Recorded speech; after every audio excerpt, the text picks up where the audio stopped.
जब पहाड़ों के दिल में खंजर उतरे तो जमीन ने भी कांप कर कहा, आज मौत पहाड़ों से उतरेगी।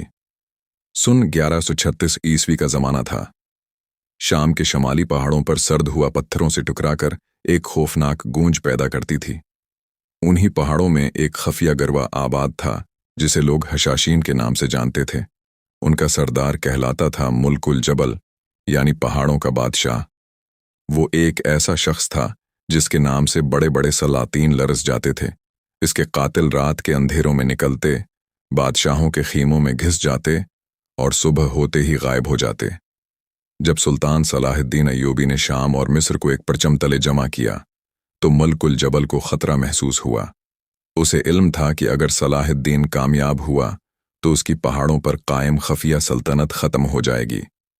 उसने अपने खंजर बरदार कातिलों को हुक्म दिया कि सलाहुद्दीन के लश्कर तक पहुंचो और अगर मौका मिले तो सुल्तान को खत्म कर दो। रात के आखिरी पहर जब लश्कर सो रहा था, चंद नकाब पौश खेमों में दाखिल हुए। खंजर चमके, पहरादार चीखे और एक सिपाही जमीन पर गिर गया। मगर किस्मत को कुछ और मंजूर था। सलाहुद्दीन के वफादार मुहाफिजों ने हमला नाकाम बना दिया। सुबह जब गिरफ्तार नकाब पोशों से पूछकुछ हुई तो मालूम हुआ कि वो मुल्कुल जबल के भेजे हुए कातिल थे। चंद दिन बाद सलाहुद्दीन को पहाड़ों से एक खफिया खत मिला। खत में लिखा था, ऐ सुल्तान मिस्र, हमारे मामले में मुदाखलत न करना, वरना अगली रात तुम्हारे खेमे की छत भी खून से रंगी होगी। दस्तखत मुल्कुल जबल।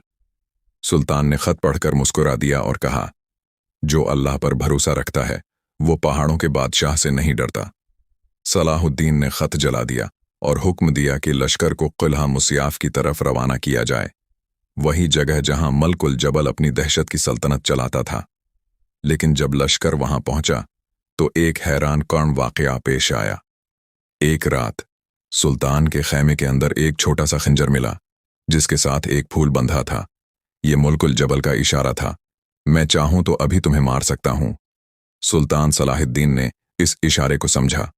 वो जान गया कि दुश्मन खौफ फैलाना चाहता है, जंग नहीं। कुछ दिन बाद मुल्कुल जबल का एक एलची आया। दोनों के दरमियान अमन का माहिदा तय पाया। सलाहुद्दीन ने कहा, अगर तुम मेरे खिलाफ जंग नहीं करोगे मैं तुम्हारे पहाड़ों पर चढ़ाई नहीं करूंगा। यूं वो जंग जो कई बादशाहों की जान ले सकती थी, तलवार उठाए बगैर खत्म हो गई। कहते हैं इस दिन के बाद मुल्कुल जबल ने कभी सलाहुद्दीन के खिलाफ साजिश नहीं की। इसे यकीन हो गया था कि ये वो बादशाह है जिसे जमीन नहीं, ऐमान संभाल रहा है।